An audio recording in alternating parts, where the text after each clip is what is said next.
In 1969, Sears was so dominant it built the tallest building on Earth. By 2018, it was in Chapter 11 bankruptcy, its stock worth less than $1, and most of its stores shuttered. How do you go from building America's skyline to barely paying the light bill? Sears didn't start as a towering skyscraper. According to Sears' corporate history, it began back in 1893 when Richard Sears and Alva Roebuck formed Sears, Roebuck & Company as a mail-order business. They targeted rural America, selling watches at first, then just about everything you could ship in a box. Over the decades, Sears became the everything store long before Amazon. The company reshaped American shopping through its catalogs, private labels, and nationwide stores, according to a summary from Investopedia. Sears catalogs let customers order clothes, tools, appliances, even entire house kits, and have them delivered by rail or mail. As suburbs exploded in the mid-20th century, Sears followed. Its brick-and-mortar stores spread across malls and shopping centers nationwide. For a long stretch, Sears was once the largest retailer in the world, as that same Investopedia piece notes. It didn't just sell things. It introduced brands and services that became household names. By the 1970s, Sears hit its pinnacle. The company was so central to American life that in 1973, it opened the Sears Tower in Chicago, which was then the tallest skyscraper in the world. According to the historical accounts, Sears quite literally put its name on the skyline. For most of the 20th century, if you needed a fridge, a lawnmower, a credit card, a set of tools, or back-to-school outfits, Sears was one of the first places you thought of. Sears wasn't just selling products, it was selling middle-class life, delivered through catalogs and anchored in giant department stores. That was the empire. What no one knew then was that the very model that made Sears unstoppable would become its biggest liability when the world shifted under its feet. By the late 20th century, Sears still looked powerful from the outside, but the retail game was already changing. According to Investopedia's overview, Sears spent the 1980s expanding into non-retail entities and financial services while still running its department stores and catalogs. For a while, that diversification looked smart, but discount chains like Walmart and warehouse clubs were training shoppers to expect lower prices and a different kind of store. Then came the next wave. Big box specialists like Home Depot, and soon after, the rise of online retail. The key context, again from Investopedia. By the mid-2000s, Amazon was still relatively small compared to Sears. In 2005, the first full year after the Sears-Kmart merger, Amazon's total sales were only about 17% of Sears. The old giant still towered over the upstart, but the foundation was already cracking. Shoppers were drifting away to cheaper, more focused, or more convenient competitors. Sears was carrying an aging store base and a huge legacy organization, and its core proposition, a bit of everything for everyone in big physical stores, was getting less compelling each year. Instead of reinventing itself around these new realities, Sears doubled down on being Sears. And that decision would matter more than any single technology shift. The turning point came in the mid-2000s. In 2004, Kmart's acquisition of Sears was announced. According to Investopedia, hedge fund manager Eddie Lampert bought Sears for about $11 billion that year, combining it with Kmart to create Sears Holdings. The logic was simple on paper. Two struggling retailers might be stronger together. At the time, the newly merged Sears and Kmart were still enormous. CNBC reports that, by 2006, Sears Holdings had a combined 355,000 employees and more than 3,500 stores. The company looked like a retail superpower. Lampert positioned himself as a turnaround architect. Investopedia cites a telling quote from him during this period. "I don't think any retailer should aspire to have its real estate be worth more than its operating business. In other words, the value should come from the stores and the retail engine, not just the land underneath." But as the years went on, the story moved in the opposite direction. According to multiple accounts, Sears under Lampert experimented with unusual management techniques and aggressive financial engineering. At the same time, the company began spinning off and selling various business units and real estate assets. Investopedia describes how Sears spun off and sold various business units, shedding pieces of the empire in an attempt to unlock cash and value. While these financial moves were happening, the core business, the part that was supposed to matter more than the real estate, was slowly bleeding out. And outside the walls of Sears Holdings, an online competitor was quietly racing ahead. Here's where the numbers tell the story. Investopedia lays out a stark comparison. In 2005, right after the Sears-Kmart merger, Amazon's total sales were only about 17% of Sears. Sears was still a giant. Amazon looked small. But over the next 5 years, Sears' revenues fell by about 14%, while Amazon's nearly quadrupled. By 2011, Investopedia notes, Amazon had surpassed Sears in total sales. By 2013, Amazon had effectively lapped Sears. Fast forward to 2016, Amazon generated about $136 billion in sales. Sears was at just $22 billion, according to the same source. While Lampert and Sears were restructuring, closing stores, and selling assets, Amazon was busy building an empire, investing in logistics, data, customer experience, and relentless convenience. The Los Angeles Times describes Sears as a critically ill patient that endured multiple surgeries, closing loss-ridden stores and selling assets, hoping to survive. Under Lampert's stewardship as chief executive, majority stockholder, and a major creditor, Sears failed to keep pace with more prosperous rivals and adapt to the surge of online shopping and the trouble-plaguing bricks-and-mortar stores, according to that LA Times report. CNN Business later grouped Sears with dozens of prominent retailers that declared bankruptcy in the era of Amazon. But in Sears' case, the contrast is brutal.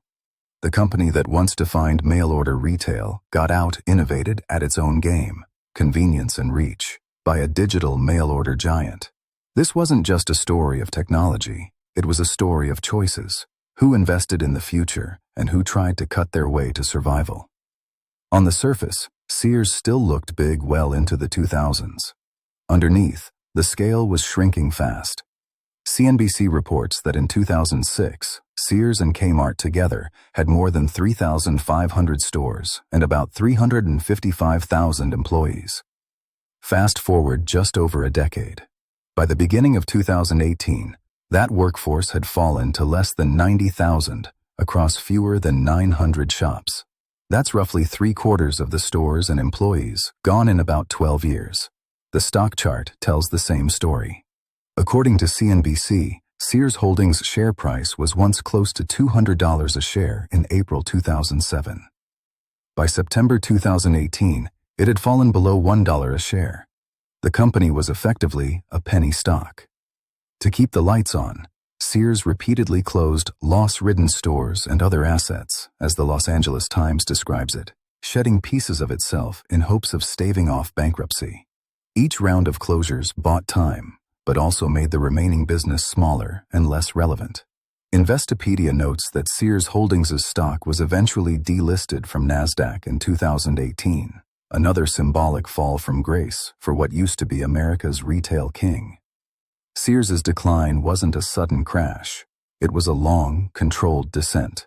Fewer stores, fewer employees, less revenue, and a share price that reflected dwindling confidence.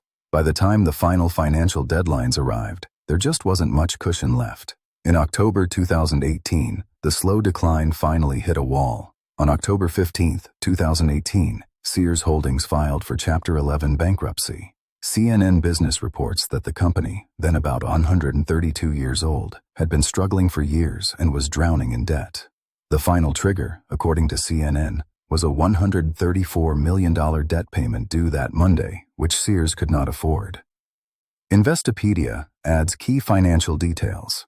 When Sears filed for Chapter 11, it listed about $6.9 billion in assets against roughly $11.3 billion in liabilities. Years of losses, closures, and asset sales had not been enough to turn the ship. The LA Times describes the filing in U.S. bankruptcy court in New York as the culmination of a long, slow decline for the 125-year-old company. Under Lampert's stewardship as CEO, majority stockholder, and major creditor, Sears had repeatedly restructured, closed stores, and tried to shed costs, but it failed to keep pace with more prosperous rivals and the surge of online shopping. The bankruptcy process was, in theory, a last-ditch attempt to reorganize. CNN Business notes that Eddie Lampert gave up the CEO title at that time. The company would be run by 3 top executives going forward.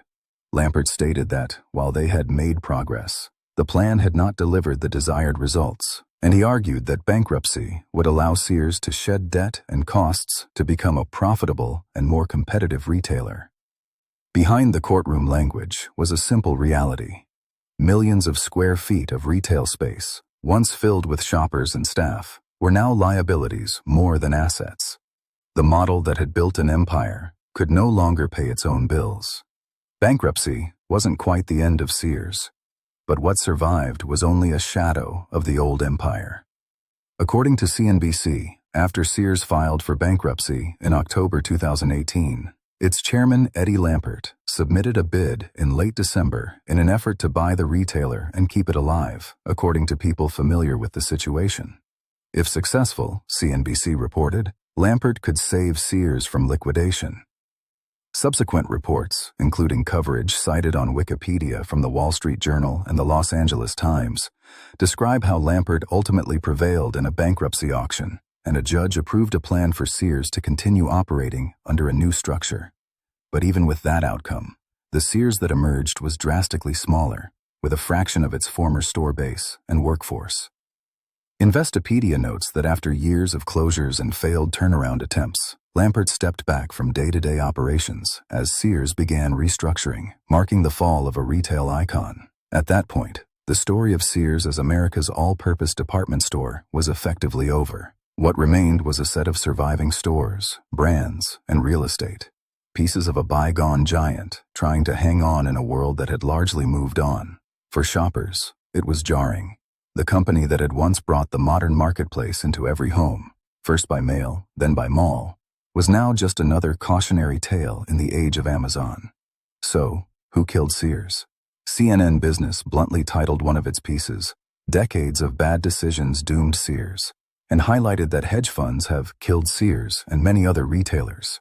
The LA Times points to Sears' failure to adapt to online shopping and more nimble rivals, even as it went through multiple rounds of cost-cutting. Investopedia's comparison with Amazon drives the point home. While Sears' sales declined, Amazon's almost quadrupled in just 5 years, then kept surging, eventually hitting about $136 billion in 2016, compared with Sears' $22 billion. Sears wasn't just a victim of technology, it was a victim of strategy. Over and over, the company tried to survive by shrinking, closing stores, selling off assets, cutting costs, restructuring debt. Those moves can be necessary in a turnaround, and the LA Times likens them to surgeries on a critically ill patient. But surgeries alone don't make a patient healthy.